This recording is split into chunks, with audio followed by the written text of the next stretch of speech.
자, 하나님 말씀 오늘은 마가복음 13장 말씀을 보겠습니다.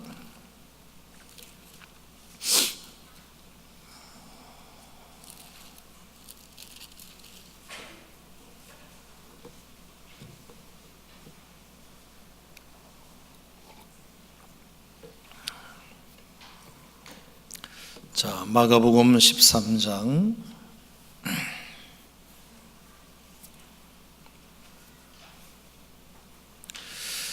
자, 오늘은 28절 말씀부터 37절까지 순서를 따라서 보겠습니다.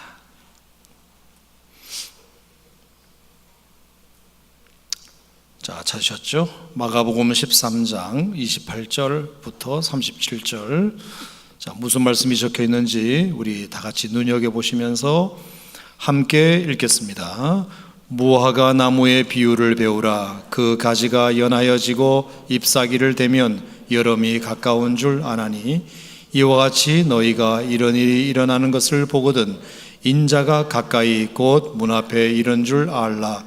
내가 진실로 너에게 말하노니 이 세대가 지나가기 전에 이 일이 다 일어나리라. 천지는 없어지겠으나 내 말은 없어지지 아니하리라.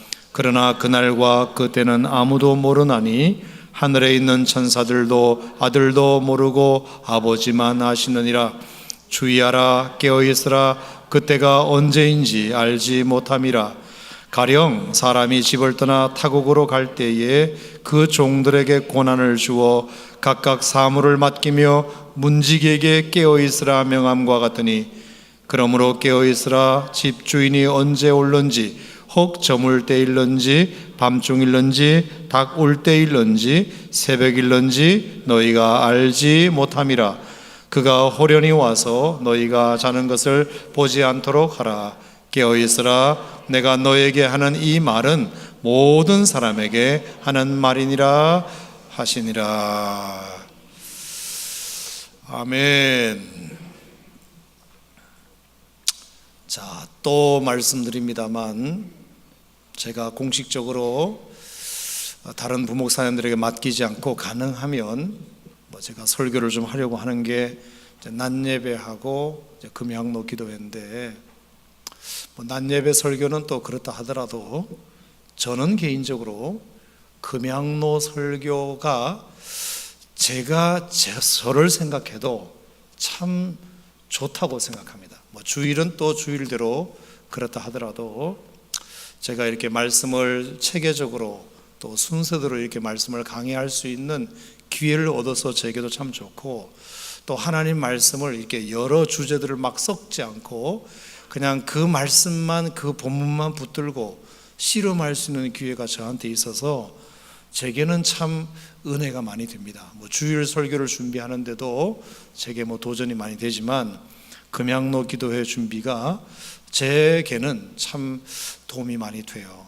자, 이 얘기를 제가 드리는 이유는 설교자에게 참 큰 은혜가 된다는 얘기는 여러분들에게도 동일하리라 저는 생각하고, 여러분이 좀 금양로 기도회에 조금 더 열심을 내시고 함께 말씀에 좀 집중하시면 여러분들이 마가복음을 통해서 하나님이 우리에게 주시는 그 놀라운 은혜들을 여러분 다시 한번 좀 깊이 새길 수 있는, 그래서 우리가 낮예배는 주제별 설교이지만 이 금양로 기도회는 좀 이렇게 강해 설교이기 때문에 여러분도 색다른 의미가 있지 않겠는가 생각하고 우리 금양로 기도회에 좀 더 열심을 여러분이 내주시면 참 좋겠다 생각합니다.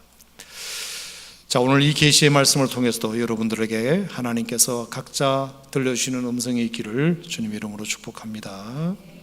자, 오늘 본문 말씀을 여러분 읽으셨는데 잘 읽으셨는지 한번 질문해 보죠. 자, 오늘 본문의 중에서 제일 많이 나오는 단어가 뭐죠? 가장 많이 나오는 단어라고 해야 되나? 문장이라고 해야 되나? 깨어있으라. 맞아요. 깨어있는지 한번 확인해 본 거예요. 자, 몇 절에 나오죠? 33절, 34절, 35절, 37절. 사실은 36절도 마찬가지예요. 그가 호련히 와서 너희가 자는 것을 보지 않도록 하라. 너희가 자는 것을 보지 않도록 하라. 이 말씀은 깨어 있으라는 말씀이잖아요. 직접적으로는 4번 나오고 또 5번 이렇게 나온다고 생각합니다. 자, 오늘 그래서 말씀의 주제는 깨어 있으라. 따라합시다. 깨어 있으라. 깨어 있으라. 자, 오늘 금요일 날 하루 종일 일하고 피곤하더라도 오늘은 좀 깨어 있으시기 바랍니다. 설교 제목이 깨어 있으란데 오늘은 주무시면 이건 좀 말이 안 됩니다. 아멘. 그 하인리히 법칙이라는 것이 있어요. 하인리히 법칙. 그게 뭐냐면 나라의 대형 사고, 뭐 예를 든다면 삼풍백화점이나 뭐 성수대교 무너지는 거나 세월호 사고나 이런 뭐 시월드 옛날에 무슨 사고나 이런 국가적으로 국민들이 깜짝 놀랄 만한 대형 사고가 이렇게 일어나려면 그 전에 29번 정도의 중형 사고가 일어난대요. 한 건의 대형 사고가 그냥 일어나는 게 아니고 29번 정도의 중형 사고가 있었대요. 근데 그 중형 사고가 있었을 때 예방 대책을 세우지 않고 뭔가 그냥 넘어가다가 29번째, 30번째의 대형 사고가 터지는 거래요. 그게 하인리히 법칙이에요. 그럼 그 중형 사고가 하나 일어나려면 작은 사고가 300번 정도 있대요. 300번 정도. 그러니까 작은 사고가 300번 정도, 중형 사고가 29번 정도 거친 다음에 대형 사고 한 건이 터지는 것입니다. 이게 하인리히 법칙이라고 해요. 이건 아마 그냥 된 것이 아니라 아마 오랫동안 데이터를 가지고 조사를 했던 결과물이라고 생각합니다. 그러니까 뭐죠? 대형 사고는 그냥 터지는 게 아니고 그 전에 반드시 징조가 있다는 겁니다. 징후가 있다는 거죠.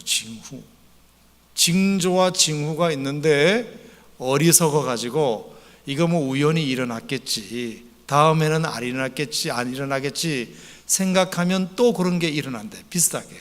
근데 그건 이제 뉴스에 잘 보도가 안 되다 보니까 중형 사고는, 그리고 짜잔한 사고는 사람들이 거의 모르니까. 그런데 다 그런 것들이 일어났었고 300번 정도 일어났다가 29번의 중형 사고가 터진 다음에 이런 삼풍백화점 무너지는 것들이 한 건씩 터진다는 겁니다.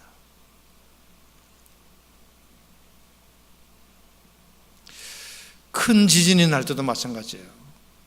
큰 지진 같은 거 날 때도 왜 그 동물들이 예지력이 있어가지고 큰 지진이 이렇게 일어나기 전에 동물들이 막 움직이기 시작한다면서요.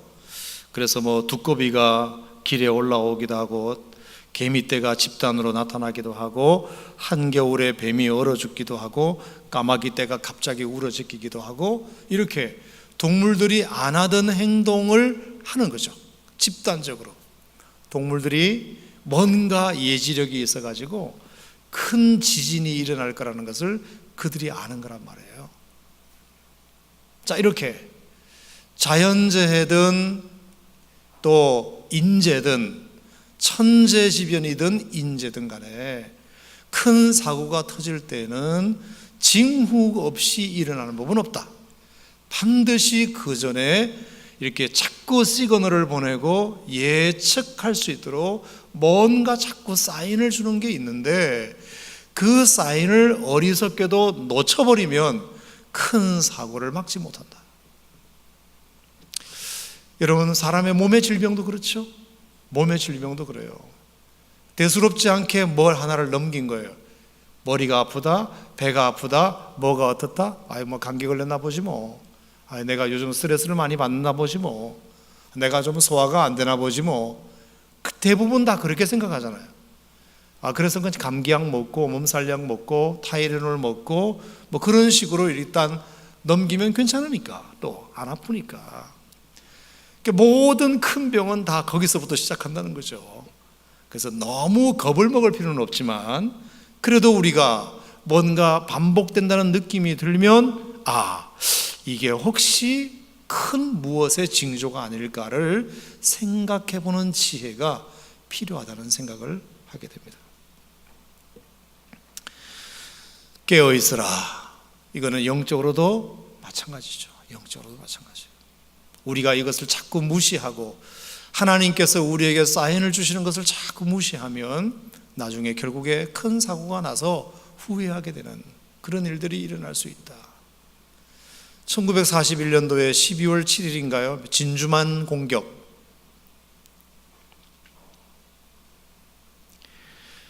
설마 일본이 하와이를 공격하리라고는 미군들은 전혀 예측하지 못했습니다. 1941년 12월 7일이 주일 아침이었어요. 그러니까 토요일 저녁에 주말에 미군들이 실컷 술 마시고 파티하고 내일 휴일이니까 늦잠 자면 되겠지. 근데 진주만 공격이 주일날 새벽에 터졌거든요. 새벽에. 그러니까 일본 해군이 하와이 북쪽 440km까지 왔어요. 440km까지 와가지고 360대의 비행기를 띄운 거예요. 항공모함을 갖고 와가지고.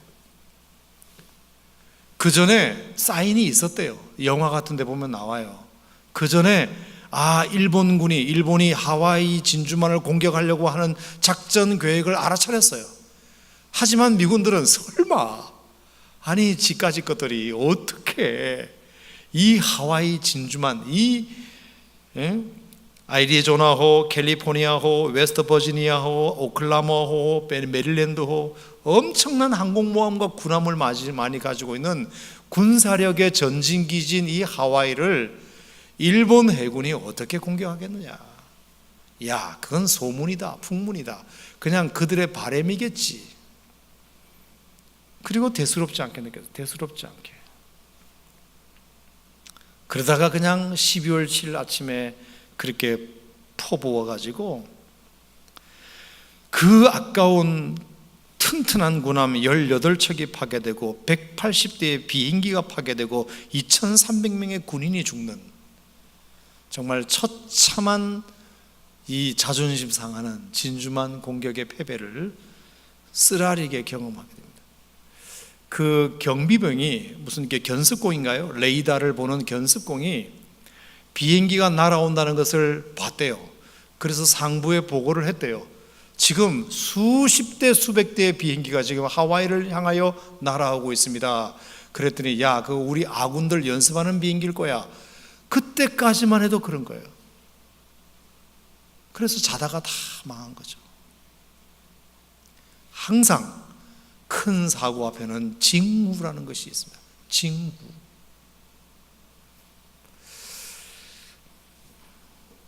영적으로도 마찬가지입니다. 오늘 주님께서 말세지 말에 AD 70년 티투스 장군에 의하여 예루살렘 성전이 멸망하기 직전의 징후에 대해서 먼저 말씀하시고, 또 멀리 말세지 말에 하나님께서 재림을 통하여 심판하실 때 어떤 일이 일어날 것인가에 대한 징후를 우리에게 말씀하시면서 우리가 영적으로도 이런 도전이 필요하다는 생각을 우리에게 심어주고 있습니다.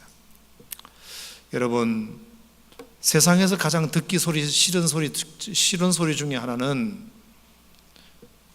이런 거죠. 그건 뭐냐 하면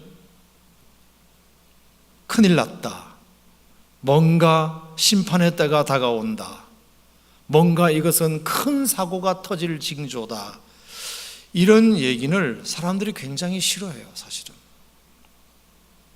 편안하다, 안전하다, 괜찮다, 별일 없다, 이런 그런 얘기를 자꾸 자기를 스스로를 위로하고 그렇게 하려고 하는 생각들이 참 많은 것 같습니다. 영적으로도 그렇습니다. 우리가 적당히 신앙생활해요. 그리고 적당히 한쪽은 하나님께, 한쪽은 세상에, 이렇게 해도 별일이 없으니까 별일이 있겠나. 하나님 앞에 예배드리는 것을 대수롭지 않게 생각하고, 하나님 앞에 물질 드리는 것, 빼먹는 것을 대수롭지 않게 생각하고 적당히 신앙생활해도 사랑의 하나님이시니까 봐주시겠지, 그렇게 생각하려고 해요. 자꾸 그렇게 생각하려고 합니다. 성경 말씀은 전혀 그렇지 않은데도 자기 스스로 그냥 합리화를 시키는 거죠. 하나님이 아시겠지, 내가 요즘 바쁘니까 하나님이 아시겠지, 요즘 피곤하니까 하나님이 아시겠지, 이렇게 생각하는 거죠. 그래서 신앙에 잠이 들고 그 잠이 든 것조차도 깨닫지 못하는 이런 일이 일어난다는 말씀입니다. 자, 오늘 주님이 그런 사람들에게 분명히 경고의 메시지를 내립니다. 깨어있으라. 그 가지가 연하여지고 잎사귀를 내면 여름이 가까운 줄 아나니 이와 같이 너희가 이런 일이 일어나는 것을 보거든 인자가 가까이 곧 문 앞에 이르는 줄 알아라. 그러면서 뭐라고 그러셨죠? 이 세대가 지나가기 전에 이 일이 다 일어나리라. 절대로 멀리 있지 않다. 가까운 장래에 이런 일이 있을 수 있다. 사랑하는 성도 여러분, 우리 예수 믿는 사람들의 역사관 중에는 종말론적 역사관이라는 것이 있어요. 그것은 뭐냐면 하나님께서 내일 재림하실 수 있다. 늘 그 생각을 하는 거죠. 내가 오늘 살아있지만 내일 죽을 수 있고 오늘 평화롭지만 내일 주님이 재림하실 수 있다. 우리가 늘 그 생각을 가지고 마지막을 사는 것처럼 사는 것이 기독교적인 역사관 아닙니까? 한참 남았다가 아니라 내일이 마지막일 수 있다. 오늘이 마지막일 수도 있다. 오늘 내가 드리는 이 예배가 내 생의 마지막 예배일 수 있다. 오늘 내가 드리는 이 금양로 기도회가 내 생의 마지막 금양로 기도일 수 있다. 오늘 듣는 저 설교가 내가 마지막 듣는 설교일 수 있다. 오늘 내가 드리는 기도가 내 인생의 마지막 기도일 수 있다. 오늘 내가 만나는 이 사람이 내가 오늘 마지막 만나는 만남일 수 있다. 아멘. 그렇게 만나면 자세가 달라지겠지요. 또 만날 건데 뭐, 이게 아니라 오늘 만나고 또 못 만날 수도 있다. 그렇게 생각하면 그 사람을 대하는 태도도 달라지잖아요. 오늘 내 인생의 마지막 드리는 예배라고 생각하면 그 예배가 얼마나 간절할까요?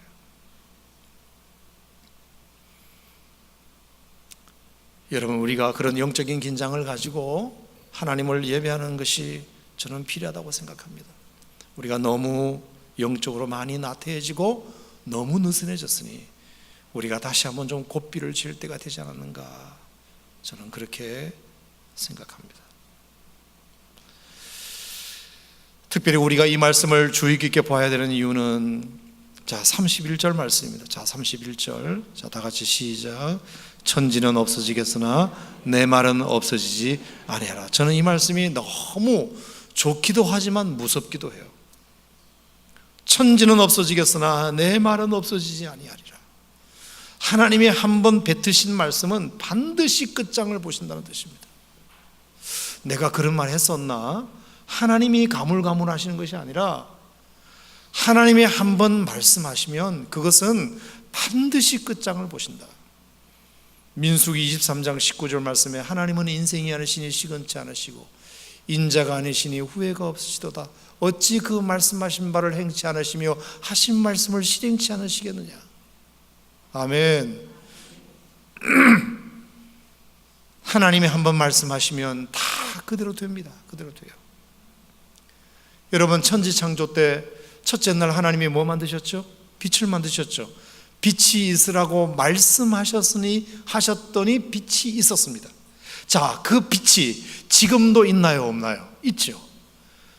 자, 천지를 창조할 때가 지금으로부터 수천 년 전인지 수만 년 전인지 수십만 년 전인지는 모르나 하나님이 말씀하시니까 빛이 있었다고 했습니다. 그리고 그 빛은 지금도 있는 걸 보면 하나님 말씀은 지금도 사라지지 않았습니다.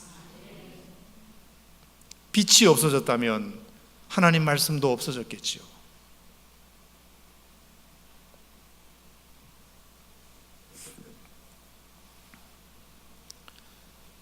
그러니까 여러분, 하나님 말씀은 절대로 없어지지 않습니다. 하나님이 그렇다 하면 그런 것입니다. 하나님이 내가 이거 한다 그러면 반드시 하실 것입니다. 아멘. 하나님이 여러분들에게 약속하셨으면 그 약속은 반드시 지키십니다. 하나님이 심판하시겠다, 때가 이르렀다, 내가 다시 재림할 것이다, 주님이 그렇게 말씀하셨으면 천지는 없어져도 하나님이 하신 말씀은 없어지지 않습니다. 여러분, 사람의 말도 주워 담을 수 없다면서요. 요즘 사람의 말도요, 이게 없어지지 않아요. 컴퓨터에 글자 하나만 쳐도요 다 찾아내는 사회예요. 이 컴퓨터 전문가들이, 그리고 카톡에서 주고받은 것도 다 찾아내고, 여러분이 문자를 여러분의 스마트폰에서는 지워도 전문가들은 그거 다 찾아냅니다. 다 찾아냅니다. 여러분이 남긴 글, 여러분이 내뱉은 말 한마디 한번 내뱉어 버리면 그건 다 남는 겁니다. 다 남는 겁니다.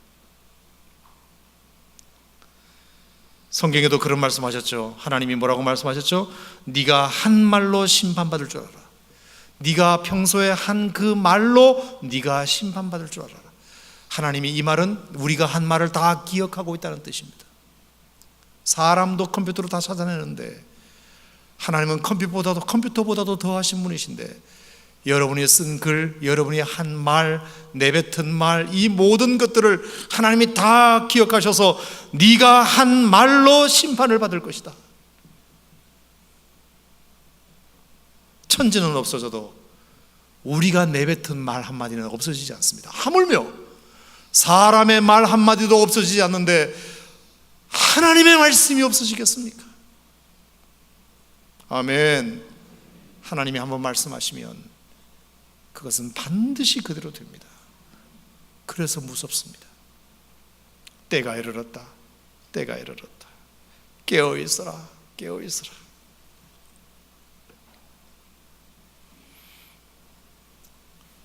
그러니까 이 말씀을 절대로 우리가 우습게 여기지 말고 하나님 말씀 다시 한번 깊이 생각해야 되지 않겠는가.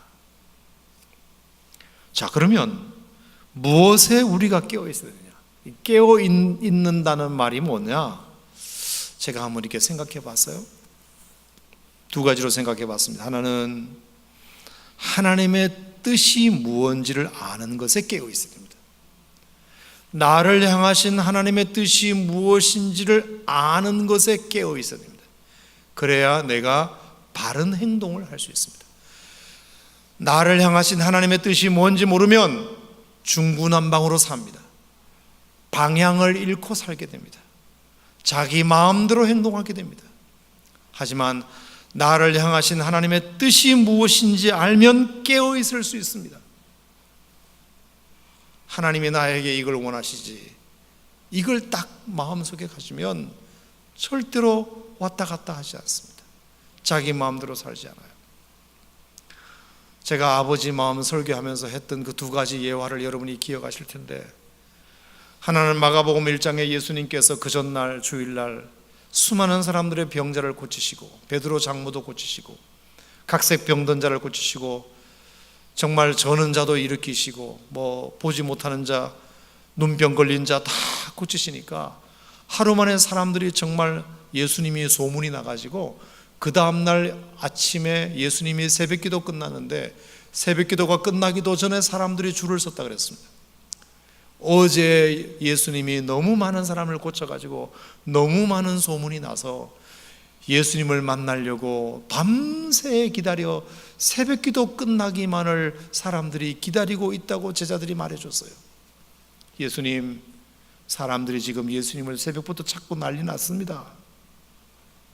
그러면 상식적으로 말입니다, 어제도 그렇게 예수님께서 환자들을 고치셨다면 오늘 새벽부터 밤새 기다려 예수님을 만나기를 원하는 그 사람들의 병을 고치는 것도 당연하잖아요.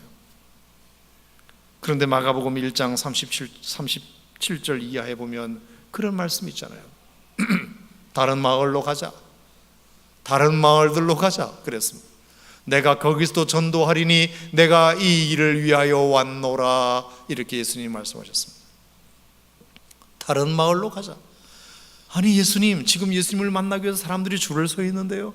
그래, 뭐 그건 그렇다 치고 오늘 주님이 나에게 다른 마을로 가라고 하신다. 내가 거기 가서 전도해야 되겠다. 그게 오늘 내가 해야 될 일이다. 여러분, 정말 우리가 하나님의 뜻에 깨어있지 않으면 눈앞에 있는 상황을 쫓아가게 되어 있습니다. 누구나 그래요. 하나님의 말씀을 매일매일 듣지 않으면 상황에 따라 행동하게 되어 있습니다. 누구나 그래요. 우선 일이 이만큼 쌓여 있는데 그걸 외면할 사람이 누가 있겠습니까? 아무리 이것이 중요해도 급한 게 있으니까. 그래서 급한 것부터 계속 처리하다가 살다 보니까 중요한 것을 놓치게 되는 거죠. 급한 것 위주로 살다 보니까. 주님의 뜻에 깨어있지 않으면 예수님도 혹 하고 넘어갈 수 있습니다.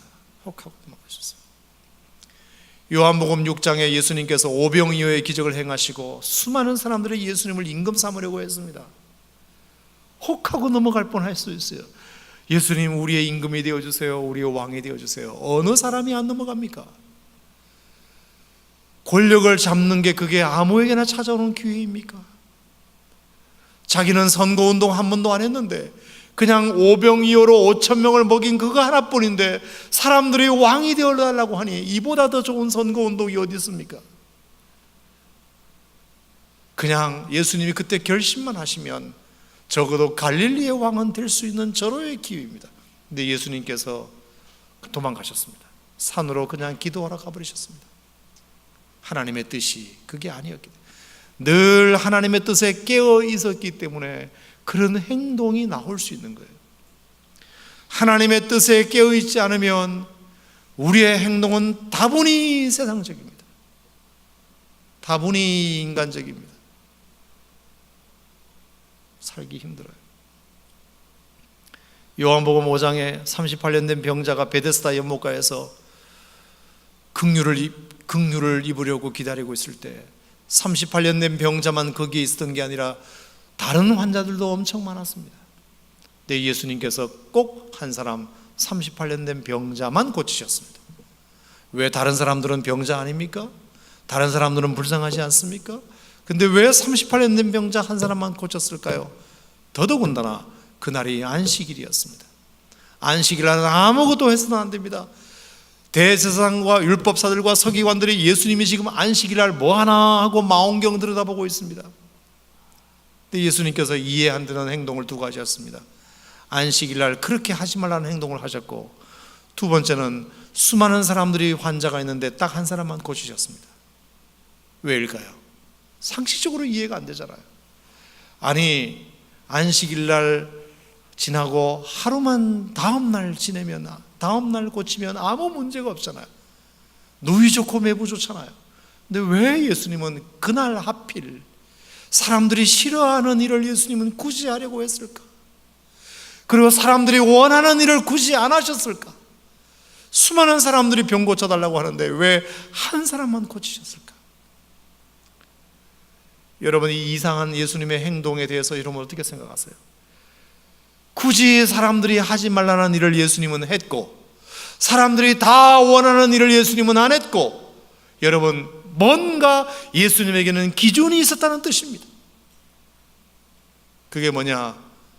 여러분, 요한복음 5장 19절 이하를 읽어보시면 아버지께서 하시는 행하시는 일을 아들도 한다. 아버지가 하시는 일은 내가 한다. 아버지가 하시고자 하시는 일을 내가 한다. 아버지가 안식일날 나를 통하여 일하기를 원하시면 나는 하는 것이고, 아버지가 너 38년 된 병자 한 사람만 고쳐라 하면 고치는 것이고, 하나님은 아버지가 시키니까 하는 것이다. 이게 깨어있는 겁니다. 깨어있는. 우리가 깨어있지 않으면 어떻게 될까요? 하지 말라는 것은 안 합니다. 세상 사람들이 싫어하는 것은 안 해버립니다. 그리고 세상 사람들이 원하는 것은 덜컹 해버립니다. 누구나 다 그렇습니다. 모든 행동의 기준이 나의 기준이 아니라 하나님의 기준이 아니라 사람들이 원하면 하고 사람들이 원하지 않으면 안 하고, 이게 자기의 기준입니다. 그러다 보니까 옳지 않은 일도 하게 되고, 사람들이 보면 하고 사람들이 보지 않으면 안 하고, 좋은 일도 사람이 봐주면 알아주면 하고 알아주지 않으면 안 하고, 죄도 사람들이 보면 안 짓고 사람들이 안 보면 죄를 짓고, 모든 행동의 기준이 사람과 환경과 세상이란 말이에요. 그건 깨어있지 못해서 그래요.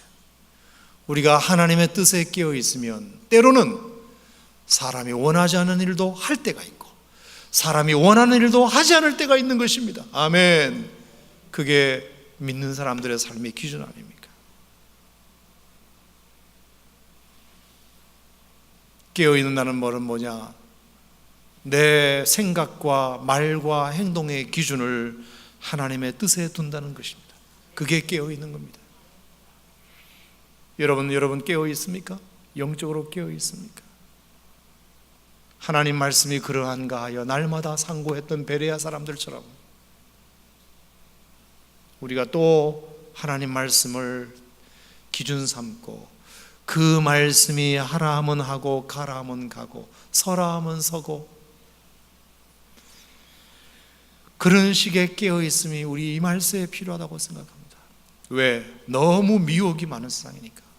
너무 볼 게 많고 너무 좋은 게 많은 세상이라 이런 기준을 우리가 두지 않으면 정말로 중구난방으로 삽니다.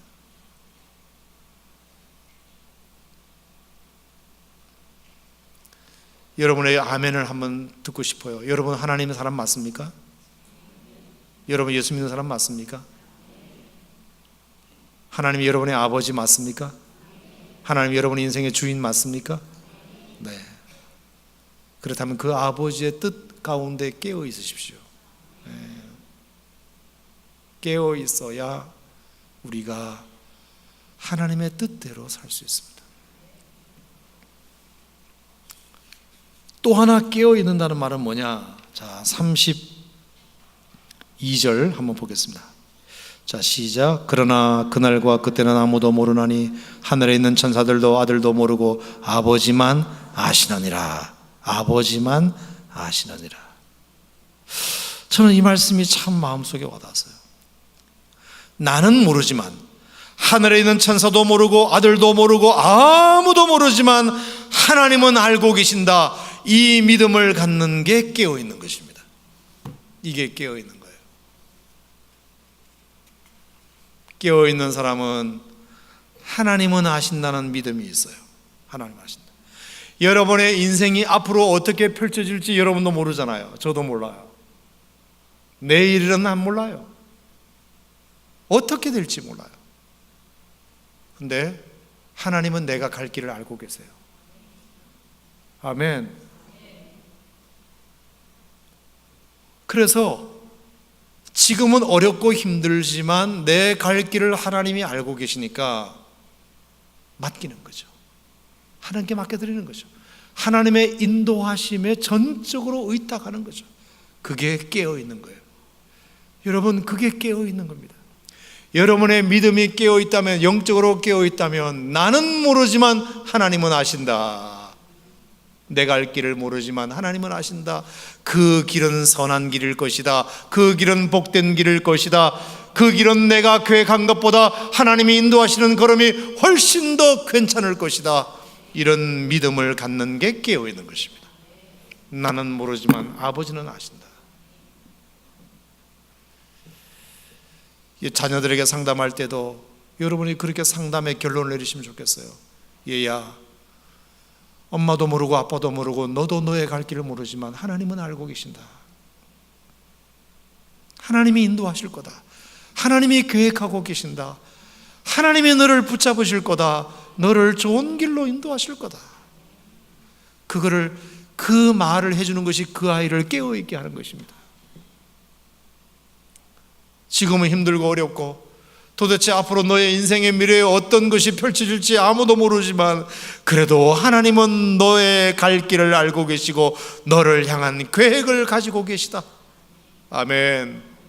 이 믿음을 주는 게 깨어있게 하는 것입니다.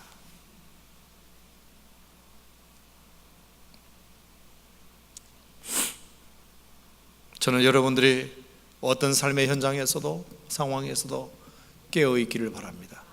하나님이 여러분을 향하신 놀라운 계획을 여러분 믿으시기 바랍니다. 그게 깨어 있는 겁니다. 깨어 있는 겁니다.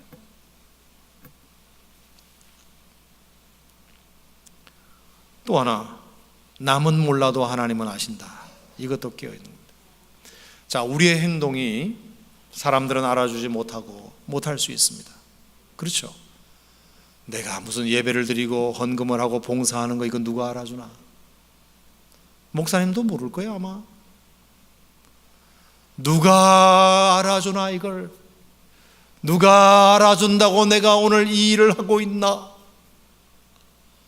하지만 남들은 모르지만 하나님은 아신다. 그게 깨어 있는 겁니다.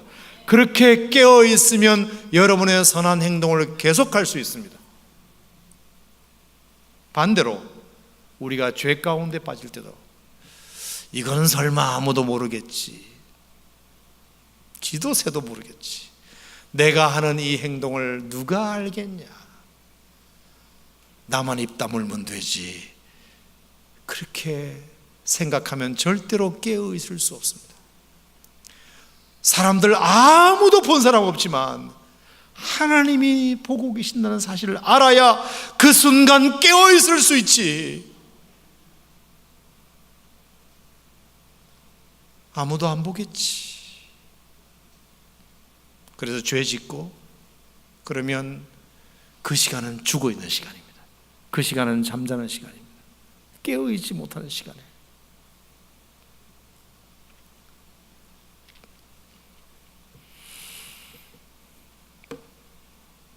여러분의 펼쳐지는 인생에 대해서 여러분은 모르지만 하나님은 아십니다. 여러분이 하고 있는 선한 일이든 나쁜 일이든, 선한 일을 사람들은 모르지만 하나님은 알아주십니다. 여러분이 행하는 나쁜 일을 사람들은 모르지만 하나님은 알고 계십니다. 하나님은 다 아신다. 우리에게 철저한 이런 믿음이 있어야 우리가 맡길 수 있고 거룩하게 살 수 있고 선한 일을 지속할 수 있습니다. 말세에는 이런 깨어있음이 필요합니다. 워낙 유혹도 많고 워낙 미혹도 많고.